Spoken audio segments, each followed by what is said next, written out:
Do you worry about a 3-phase marketing plan, Charlie? If you have to have 3 phases, then you're not doing it right. You talk about it privately. We talk about it publicly.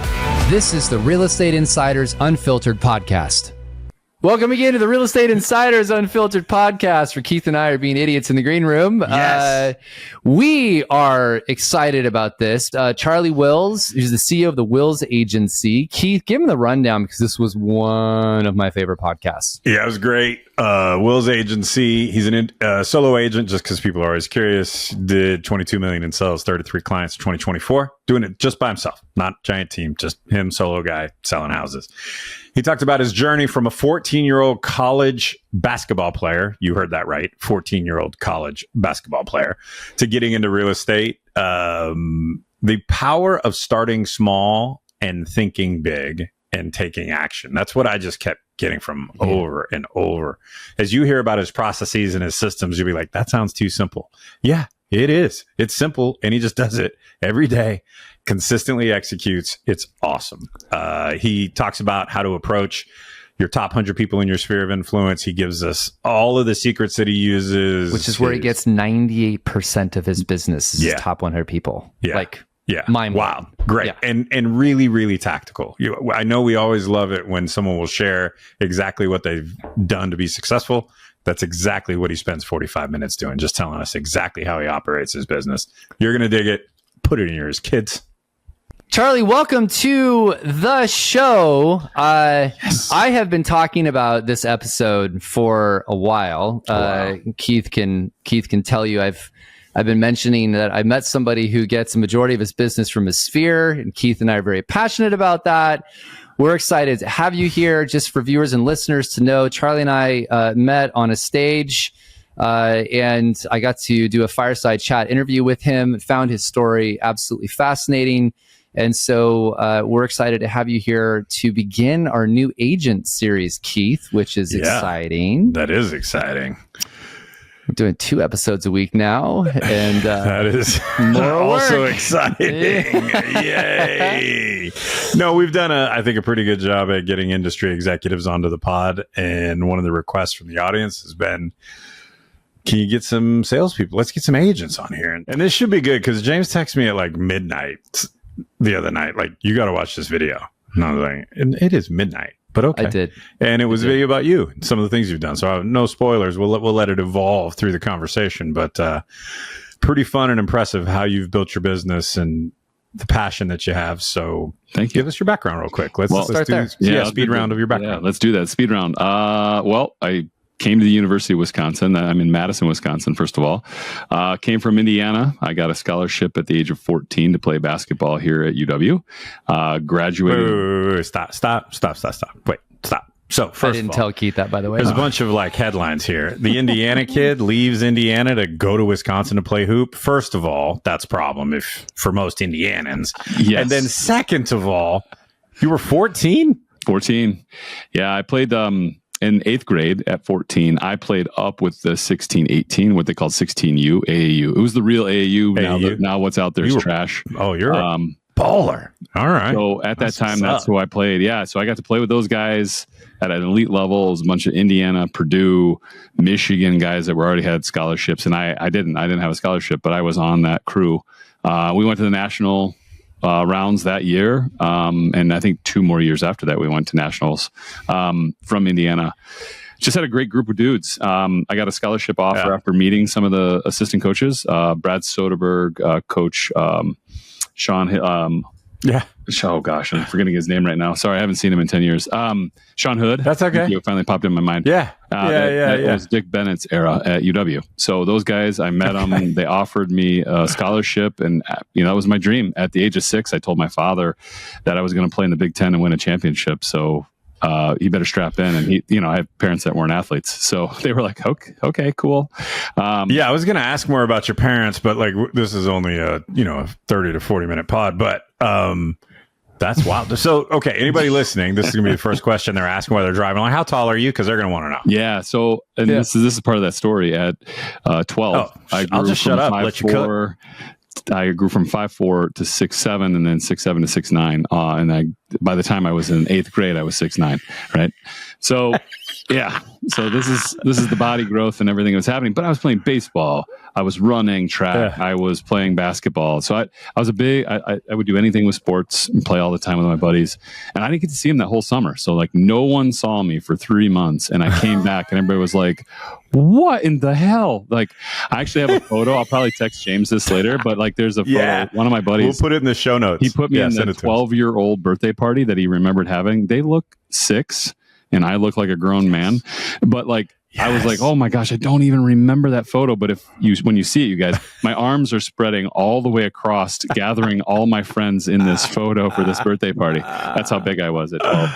By the way, I just wanted to add for viewers and listeners, I understand what it's like for all of you who meet me, because when I met Charlie, I was like, holy shit, he's taller than I am. And I've never actually interviewed somebody taller than me. So I was like, oh my God, this is what it feels like for the rest of the world. It's amazing. This poor guy, he said he was going to give the speed round of his background. He mentioned basketball in the first 2 sentences, and I've been ripping on him for like 4 minutes. So I didn't tell you, Keith, because I knew this would turn into a whole sports thing. Okay, so you were 4 when you went to college for basketball. Then what happened? Right, the Doogie Howser of basketball. So then I got a scholarship here at UW. I played.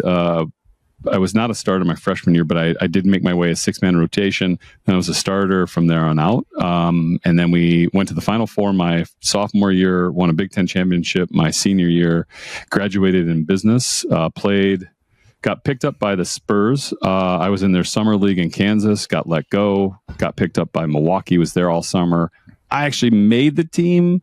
I got cut because George Karl was like, not taking a rookie. Sorry. I'm going to go draft for somebody else. I know. It's a business, right? It's a business. So I totally understood. It broke my heart because that's what I wanted to do. But I also didn't want to waste just being in the development league. It wasn't the D League like it is now, right? It was pretty crappy. It was like CBA. So I actually had one of my mentors who had my scholarship my senior year. Ab and Nancy Nicholas, they invited me to the Milwaukee club, sat me down, and he's a billionaire, right? Like he could have offered me a job, but all he did was ask me who I was and what I wanted to do. And after that lunch, he's like, you need to go talk to these 2 guys in Madison and go get into real estate now. And I was like, oh, well, okay, you're a billionaire. So sure, I'm going to do that. I just did it. I was like, well, I have nothing else. So no job, no money. I'm going to go do what he told me. And so I did that. I met Jim Imhoff, who is the now former CEO of First Weber here, the largest real estate firm in Wisconsin. And I was there for 20 years. Had a great career at First Weber. As James mentioned, I just opened up my practice here. We created the Wills Agency at the end of last year and opened it up. And we're going to focus the entire model on relationships. So kind of forward casting and what we want to talk about here later. But that was the whole thing, is I couldn't stand the way the model was done and the way things were going and all the bigger brokerages around here. I could name tons of names, but I'm not going to, even the big national ones. And I just don't like what they're doing. And so I thought, I'm not even going to partner with anybody because I just want to create something that I think is original. It's probably not an original idea, but original here in Wisconsin. I love it, man. That's a great story, by the way. Just you met somebody who was influential that said, go do this. You went and did it. And then here you are. And we're going to share your story here as we go. Obviously very successful career in a completely different direction than what you thought you were going to go do when you were 14. But all right, two quick rapid fires and we'll move into the meat of the conversation. So Keith, go ahead and. Okay. First rapid fire. How in the hell could you... My daughter's 13. I can't imagine a 14-year-old going off to college and playing. Never mind. That's not really our rapid fire question. Favorite book? I'll answer that question for you. Okay. I've always been built mentally different. My parents, I think one of the biggest beautiful things, my parents weren't always the greatest, but the greatest gifts they gave me was the mental toughness. My dad was a harsh dude, but he gave me the strongest mind ever, like unbreakable. Anytime something bad happens, I give myself 5 minutes to complain and bitch and scream. And then I just dig in, whatever I need to go do. And I've always done that since I was a kid. I knew my dad didn't want to hear it. He wasn't going to console me. My mom was a little bipolar, so she wasn't going to console me. So I knew that I had to like dig myself out of whatever thing I created. And I learned early, no one was there to save me, right? So it's a beautiful gift, right? So that is why, right? At 14, if you have 14 years of that mental toughness growth, at 14, you step on the court against, Shaquille O'Neal or any of those guys, dude, I'm gonna lace up. Like, I'm ready. Yeah. I'm probably so I'm too nice to my daughter. That's what I've learned. That's what I've learned. Your gentle parenting tactics, Keith, gentle aren't working, parenting. apparently. Throw that stuff out the window. Reese, you're in for it. All right. Favorite book or podcast this year ever? Book you give away? Just how do you feed your mind for our listeners and really for me? Yeah, I'll give you two. Book is Leadership Bible by John Maxwell. I give it to everybody in my sphere. I send them a book with a handwritten I haven't read note. that in years. That came out a long time ago, right? Long time ago. I read it every single day. I have notes for years in there on different things that I've learned because every time that date comes around, because it's written by each day, right? So August 5th, I read today. I read each day and I've got notes from last year and I'm like, gosh, my mind's not even in that thought. But today when I read that scripture and his thoughts, I'm over here with that, right? So it's beautiful. I love that. Favorite That's crazy. Now When's podcast? the first time AI showed up in your notes? Just kidding. Just kidding. True. I've all by hand, highlighters and pens. Yeah. But speaking of AI, All In Podcast, their latest series, they have 5 right now that they're doing about the AI revolution in manufacturing and everything else. Power grid. I am like addicted to their whole thing. It's so good. It's really good. Yeah. It's a good pod. It is. I won't. They don't care about my review, but it's a very good pod. They always say the James, take it away. In the world, all right. Just my rapid fire is: if you could have lunch with one person, current historical, who would it be and why? Oh man, I've thought about this for a long time. Every time I get asked this question, it always goes back to the oldie. This might sound cliche. If you could sit anytime, supper, breakfast, whatever, with Jesus Christ, I would sit there, just because not that I want anything from him. I would just want to learn and listen to the depth and the clarity that he gave everybody around him. Like to be in a presence of a human being. Like, we've all been in those rooms. I mean, not like a Jesus Christ figure, but what I'm saying was when someone gives you that wisdom, kind of clarity, guidance, and wisdom, you're just like, it's sucked into who they are. And I think that's a kind of person that I would love to like listen to and break bread. And great answer. It is. Yeah. It is. I would probably need to ask for a few things. You might not, but I might ask for a lot of forgiveness, Keith, you mean? A lot of forgiveness before coming in the room? Yes. Yeah, right. Yeah. He's like, look, I got this list. I know it's a big one. So anyway, switching gears, you won the Good Neighbor Award for NAR in 2024. Tell us about that. I'm getting off of my need for... First of all, to get the message that I was even a part of that, right? Like, because I didn't submit it. It was somebody from our MLS, one of the board members that I know. I found out later that she submitted it for me because of the work that we do for one of our the charity that myself and a few guys created. Talk to us about that. Yeah. So that charity was the reason for part of that gift in winning into the finalists, I think, because what we did was we noticed all of us were in different charities and a lot of them were circled around children in the community and ways to help them in different ways. And we just felt like the system was broken. Everybody's doing the same thing. They're asking for these, I call them micro gifts. It's not demeaning $100 or $1,000 or $5,000 gift. It's just, it doesn't sustain an organization. It gets them to cripple along during the day. So our whole idea is that let's find ways to fund these organizations with the whole word that we kept hitting was significant. It needs to be a gift significant enough to rocket ship every organization to a new place to actually do their mission. And so because we got stuck on that significant word, then we said, all right, what's significant? Is it 50,000, 100,000? Like finally the number got to 100 grand and we're like, 100 grand every time we meet. And then it was like, oh, we're giving 400,000 away every single year. Okay, let's see how we do that. Right. And so again, I'm simple dude. So I thought, and I wasn't the only one in the group, but like we all thought like, hey, 100,000, it's $1,000 for 100 guys. I think we can get 100 guys together and each give $1,000. That's That shouldn't be a problem. Right. That's achievable. Right. And so as we started the group, we didn't launch until we had 25 guys. Then our first gift was 33,000. And then from there, now every time it's between 90 and 100,000, depending on how many guys we have in the group when we give the gift. Like this next Tuesday is our new gift. And I just got to call the group that won. And because I'm the board president, so I got to call this group. The lady bawled for 3 minutes on the phone with me. The most like impassionate, like it just fills your heart. You're like, how much does this matter to them? How much is this important? And we've been doing it 8 years, so this is the 32nd time I've done this. And every time I get so excited. I get so excited to call them, hear their story. I don't know, man. It's the best thing ever, and I'm glad that we got to get on. I say we because I feel like I know I got pulled because I'm a realtor to be on that stage, but I felt like I was carrying all the men with me up on that stage because they're a part of this thing, and they've made this what it is, and it's so exciting. Man, I got to tell you, I was listening to you talk about it. And I was in the crowd when you were, and people are crying, and we watched Fairness. We watched some videos and things. We'll put the link, by the way, to your Good Neighbors. Thank you. Award video in the show notes. People can watch that. I encourage you all do. So, a couple comments. First, amazing. Second, I think sometimes people forget in our profession how much our industry, we have this stigma that we're all about sales, but people don't think realize how much our industry does give back. Like how people are there when I was watching a video of a guy who was on the front lines in Beverly Hills, helping people get evacuated with the fires. The realtor went there to literally help people, not listings, just people. Yeah, anyone. Yeah, anybody. Just literally like getting people out of houses and stuff. Just saving lives. Yeah.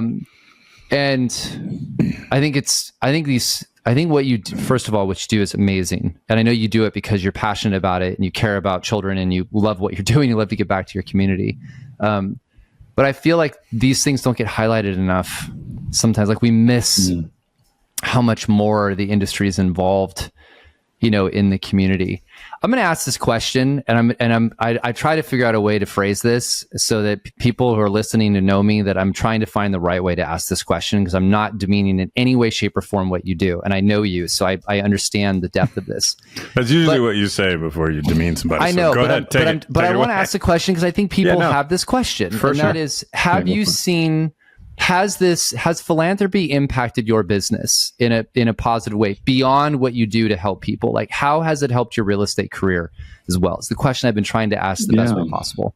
I think it's just created depth of relationship. I've gotten to meet some men that I don't know if I would have met them inside of the community, and the depth of those relationships I don't think will ever go away. And I didn't get you think people, and then you get into a group like this, and then it leans on deeper conversations in different rooms. And again, not for real estate. This is just, I'm talking just depth of getting to know these human beings. Like I didn't know some of these guys had this much passion to give back or to be a significant play in the community. I thought they were all just about their business. So like when I get to do that honestly, I don't know if I could track what it does for our business, because I don't think I look at it that way.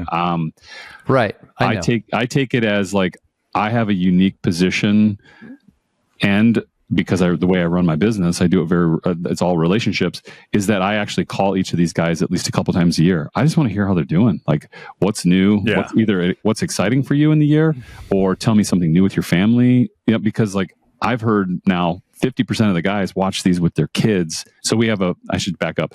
When we get finalists, the board filters down from about 40 applications every single quarter. And we get it down to 3, and the 3 shoot videos, and 50% of these guys shoot videos and do these with their children, and the children help them see what their father is impactfully doing, but then they help pick the winner. I think that's unbelievable, right? They're not only giving back, but now the children are exposed to this completely other world and modeling this. Yeah. Like I want to be around men like that. That's what I get from this. Yeah. All right, I have questions. I have a couple questions. Okay. So, one, this is so like tactical, but I think people are like, do you have a staff, or how do you get all the work done? Like, how do you get 40 applicants, and who chases those? And like, so how does that work, like tactically? And then I got a follow-up question after that. Yeah. So we have a part-time admin. Right now, her name's Jara. She does a great job. She filters out applicants for us, puts them together. We read them as a board. We have a week to get them back to her. We have to all vote individually as board members and send her a message. So we rank them, our top 5. And number 1 is 5 points, and number 5 is 1 point. Gotcha. So we filter them. We have rubrics. Yep, we force rank them. We have a rubrics to measure them all by, so that we're all following the same rules, right?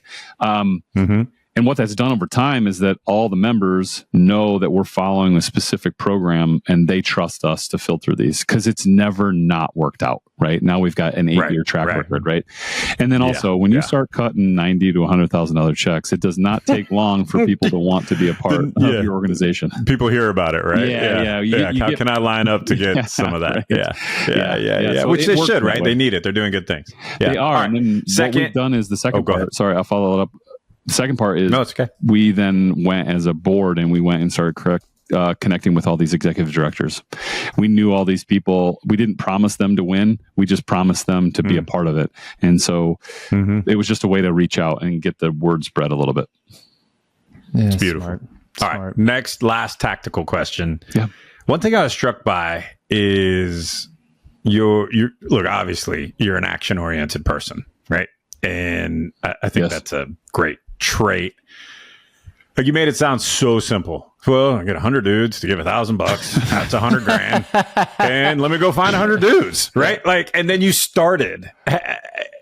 Not everybody is wired that way. No. If someone wants to build that muscle, right? Like, and they had nice parents. I'm just kidding. They had a different upbringing where that wasn't that, they didn't have all that struggle that forced it, right? Yep. How would you recommend someone build that muscle? Just do one thing.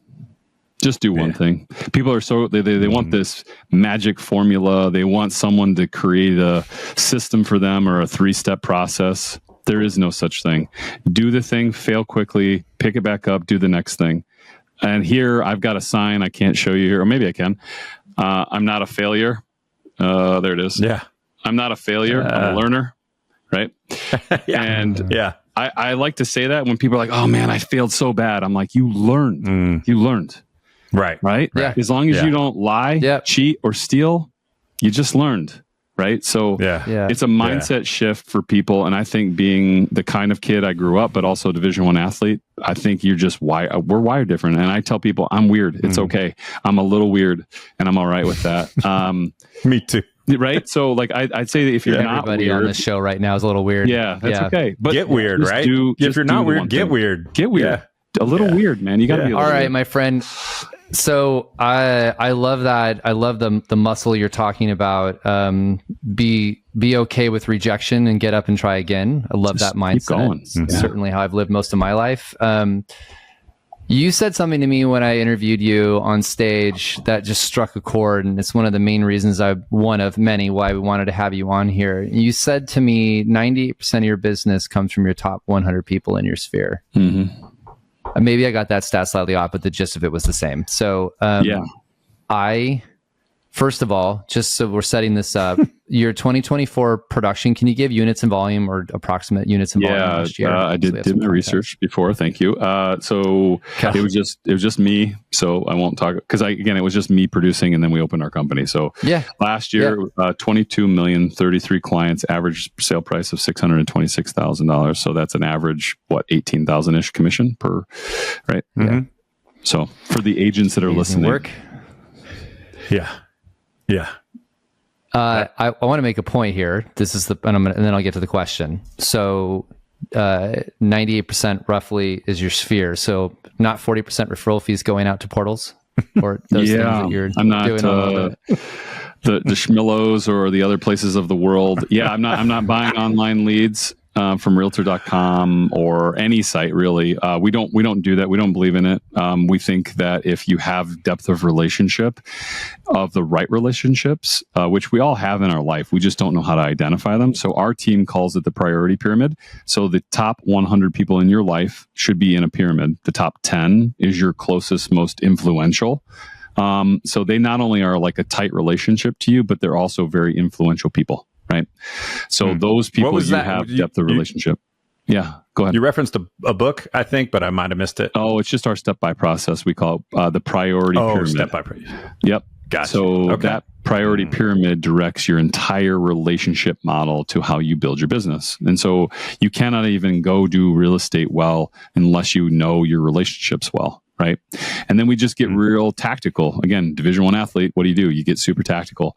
So top 10 has a specific amount of personal phone calls and touches, handwritten notes, birthday cards, celebrations of anniversaries, notes to their kids on their special days, right? Just depth of relationship. So you know how to gift them properly, right? Like just a really keen way to do that. Then the next few groups, which we call our top 25, next 25, and then your business relationships. So your top 25, they are just as close to you, but they're not as influential as the top 10. Okay. You'll know who those people are. Yeah. So you treat them the same way. This, by the way, this list is very fluid. This is only categorically put this way because this is how we structure it. It's not that I think of my friends of, oh, you're in my top 10, no, it's just how we do it internally. So we have our system I do. process. Yeah. James. No. James, you're at 9. You're I'm at in 9. and out of that list often. Don't screw up, James. You're at 9 right now. In and out. Right on the edge. So anyways, we use the relationship model. And then I want constantly, and I'm going to show you guys this here we call it the greatness tracker. So as you can see on the side, how many calls did you make?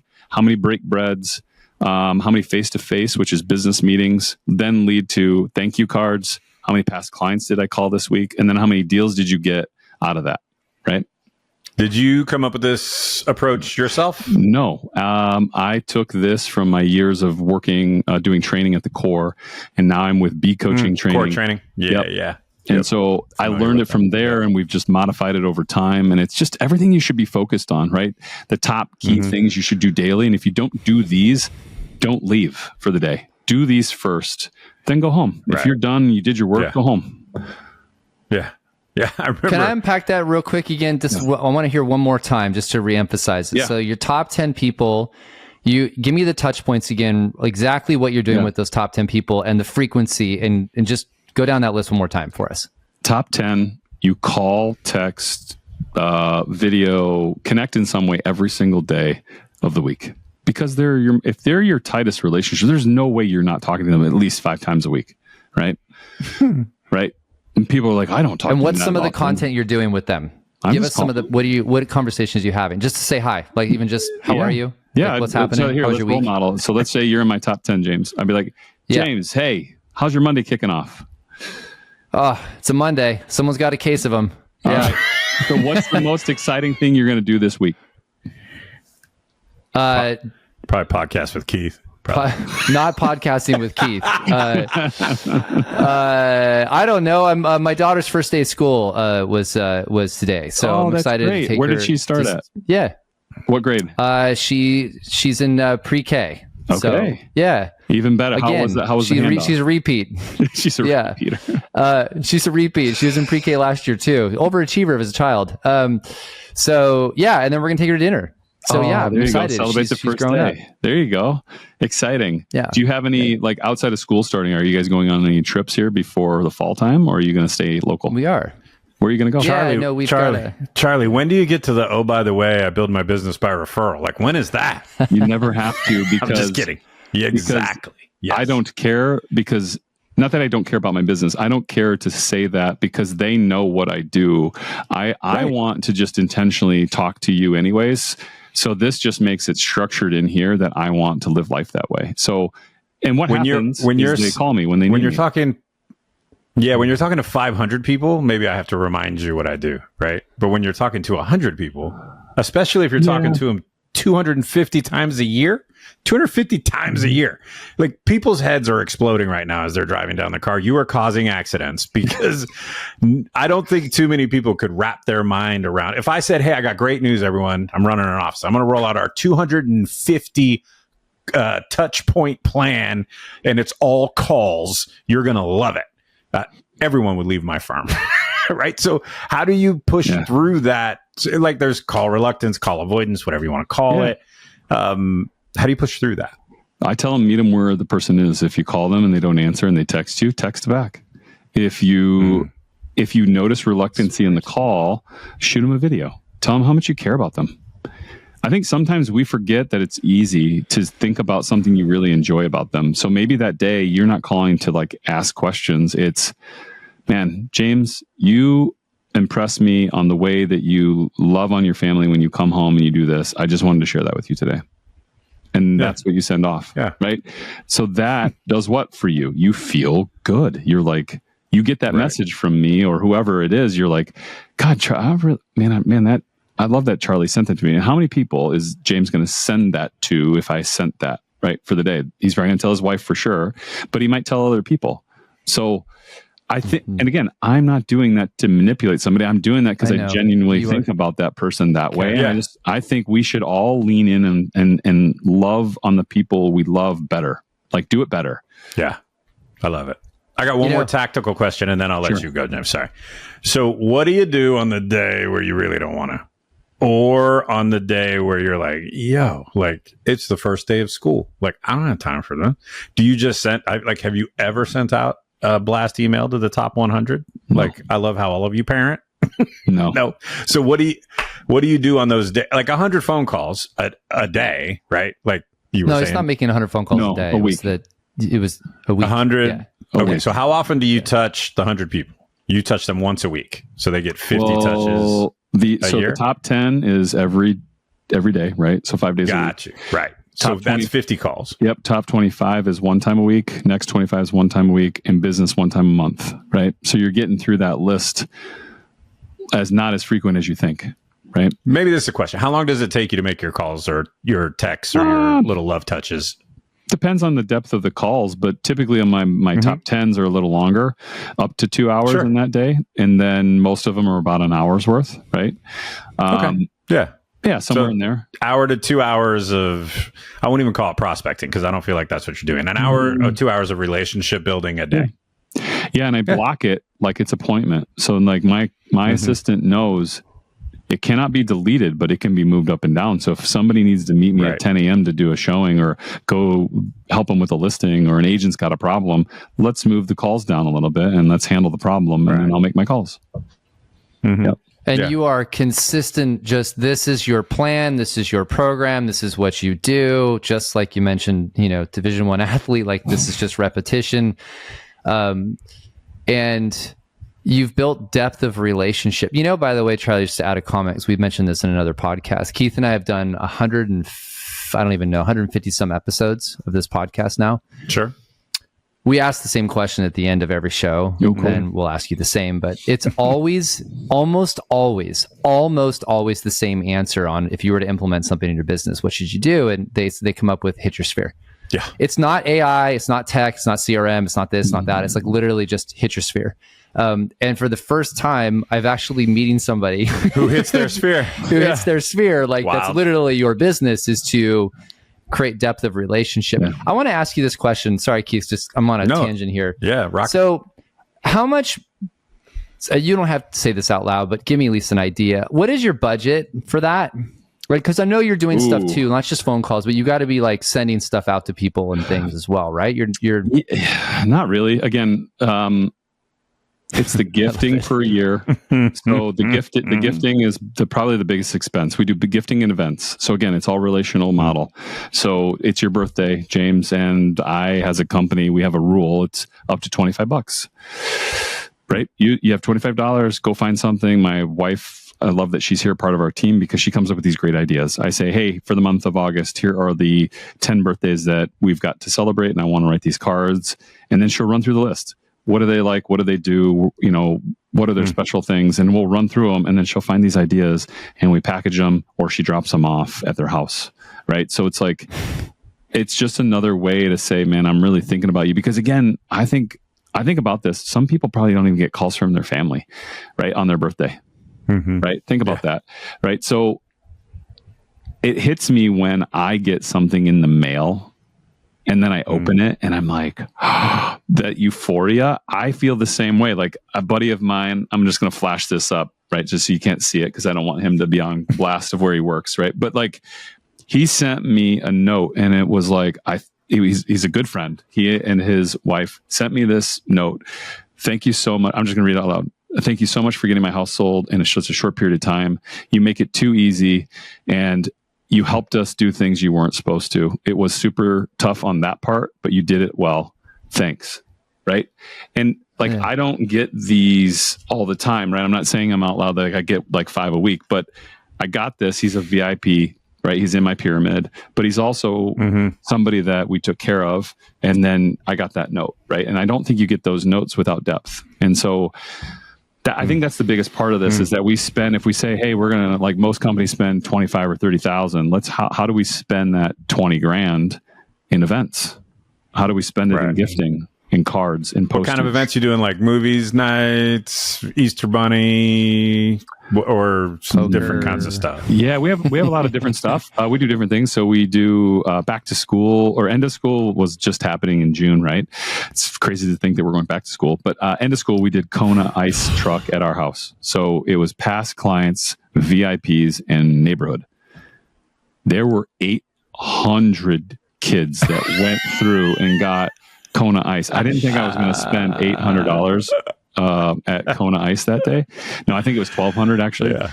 But it was like, oh, this is awesome. I love that we did this. It was way past the budget that we set. 800 people went through that, like kids? 100 kids and parents went for through $1,200 for $1,200. So what made it $1,200 is that I think it was like closer to $2,000, but one of the guys that live in the neighborhood runs a business in town. And I said, hey, you're one of our, no, yeah, I wish they were. It was actually, do you guys have Mosquito Joe's out by you?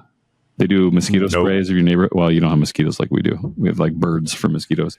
So the taxes are too high. All the mosquitoes left. Yeah, that's right. That's probably can't suck any more blood out of that turnip. So so they figured that out. Yeah, right. Yeah. So they're in the neighborhood. They're family in the neighborhood. We've sponsored with them before, and I said, hey, this is a neighborhood event. Would you guys like to jump in? And they were like, yes. And so we threw it up. We said it was sponsored by us and them, and then we sent it out to our network, and people just showed up. It was awesome. It was so cool. That's cool. Like that kind of stuff. Yeah. I buy 750 pumpkins from a local farmer here in the fall for Halloween, and they're all in my front yard. My wife thinks I'm crazy. Every year we get rid of every one of them, but we invite our whole sphere, all 500 and some people that are in there from past clients, VIPs, etc. People in the neighborhood, and we invite them and say, we have 2 days of kickoff with candy or cider day or whatever it is that we do, that some kids can't have the candy. So we do cider or apples. Sure. And we get rid of all 750 pumpkins and we give them away for free. And again, we have a sponsor, right? We have somebody help us split the bill in half. It's about a $1,500 event, and here we go. And we do events like that, right? So like really easy, simple, no more than quarterly, monthly, quarterly, monthly, quarterly. Okay. And then we do VIP events inside the year, another 4, where it's only that top 10 or top 25. I invite to like I'm doing one this fall. I do one in the spring and the fall. It's a poker night. I don't play. I'm terrible at poker. Most of the guys that come are terrible at poker. So we have a toilet bowl for the guy who loses first, and the guy who wins, it's like this shitty trophy that we got at like a local store. And it's like, she's holding a chip up in the air, and we give a gift card away. Right. So it's a set of drinks, pizza, and poker. We play for 3 or 4 hours, and it's like $1,000. And I do it Charlie, twice a year. I got to tell you, this is one of the more refreshing podcasts I've been on in a while, and I say that because everyone is so fixated on the next shiny object, and this, by the way, includes me. So viewers and listeners, I'm not throwing you under the bus. Yours truly is also in that camp, right? And I love the fact that I'm going to really simplify this, and I'm not trying to demean anything you're saying. I just want to preface that. But you're doing the things we all know we're supposed to be doing. Yeah. You're just doing them at a high level. And I know that you use CRM, and I know you've got other stuff too. I'm not taking that away from you, but like you just went deep into the relationship of your sphere. And what's funny to me is AI ain't ever going to replace any of that shit. There's no way technology or any of this stuff is going to get in between you and the relationship with your customers. And you're doing it on such a level. I honestly haven't met somebody yet that does it at the level that you do, which is why I was really wanting you here. And like, I guess my question is, does any of this stuff we're talking about in the industry, like AI and technology and CRM, does this even like phase you, or do you just like go like whatever? How much do you worry about a 3-phase marketing plan, Charlie? If you have to have 3 phases, then you're not doing it right. So I'm sorry, was that too real? Inside thoughts. No. So like for me, I don't worry about any of these changes or any of these things coming up. I think you just have to embrace them. You know, for AI, what we use it for is to help us do the simple tasks. We analyze all the MLS data every month, and you throw it in there on an Excel spreadsheet, and it tells you the trends. And then I just take those trends, what I know to be true, what our team knows, how everybody's negotiating contracts right now, and does that match up? And then we do videos on. I do a video every month on what AI is telling us for trends, and is it true? Right? Is it really real? And then the other part of the data. So anything that comes out, whether it's flashy, new, whatever, let's just explore it. Let's see how we can make it a part of what we do. And if it doesn't really work, then we're not going to do it, because we know the blocking and tackling works. Right. All right, Charlie, I'm going to take us out on the question I always end with. But first, you've given us so much tactical stuff. Would you be willing to share some of your collateral, and we could put it in the show notes with folks if they wanted to see your tracker thing that you sort of flashed up, and like the pyramid your thing? Process and the pyramid and all that? Would you share some of that? Awesome. Send it to us. We'll make sure we get it part of the show notes. Yeah. And then I'll make it part of the training for our real estate company. Okay. So Charlie, if you were an agent, I think I know the answer to this because you just told us for 40 minutes, but if you were an agent, what's the one thing you'd implement today to help your business for the rest of this year and into 2026? I think it goes beyond the blocking and tackling. I think you need to be in a room where people are pulling you up. And, if you're not in that room where people are challenging you to the next level, then you're in the wrong room. That would be the next thing. If you're doing your blocking and tackling and things are coming to a halt, you're in the wrong room. Yeah, that's great advice, man. That is great advice. I don't know what to add, man. Like this is refreshing for me because we're always so in the clouds, and you're just like, can you just like get back down here and just go talk to your people?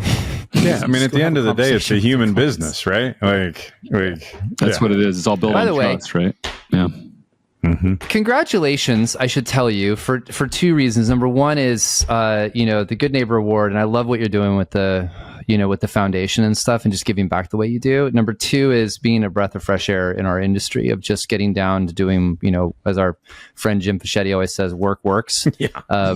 And just doing it well, and then just really going deep in those relationships, because I can only imagine it's not, you've got a successful career, but you love what you do, and you get to meet amazing people along the way, and you create a lot of friends too. So that's a great example on how somebody should be living their life. So, because I don't want to do this business if I don't have fun and I don't get to meet great people, right? And you can't meet great people always on the internet and buying leads, right? Like I felt the best way to meet the greatest people are from the people you already know. So I think it's between 96 and 98%, depending on the year, is what we get in referrals from our sphere. So why wouldn't I just keep doing that, right? And teach everybody around me. So like opening the agency that we did, I hate to say my first test dummy is my teammate Jen, who's come on and help and be a part of this, is showing her, like making her believe, not just by me telling her, but proving to her that when stuff starts clicking and she gets these meetings because of she's going deeper in her relationships, she comes in and she's like, you'll never guess. And I'll be like, what? And she'll tell me a story. And I'm like, she's like, you probably knew that was going to happen. I'm like, I did, but I love that you're excited about it. I love it because you should be. You should That's feel awesome. Really good about doing business with your friends and not be afraid of that. Like I don't know what you guys hear in the industry, but I hear all the time, I don't really know if I want to do business with my friends. I don't want there to be any bad blood. Yeah, I want to go to the next level for my friends. Like you're getting the VIP of VIP treatment, right? If anything I can do to make the entire process as fluid and amazing as possible, you're my friend first. Like we have a motto here, people before property.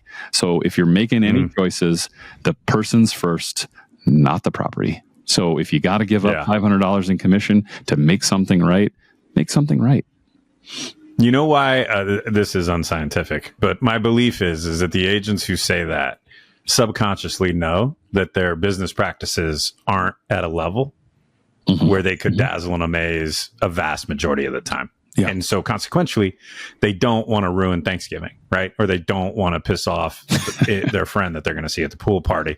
So they avoid their intimate sphere of influence because consciously or subconsciously, they know that I might screw this up and it's not worth it to me to lose this friendship. But just level up your skills and then magically you would be like shocked if they used anyone else. Yeah. And it's one of the questions I think, James, you shot to me ahead of time, or maybe Keith, it was you.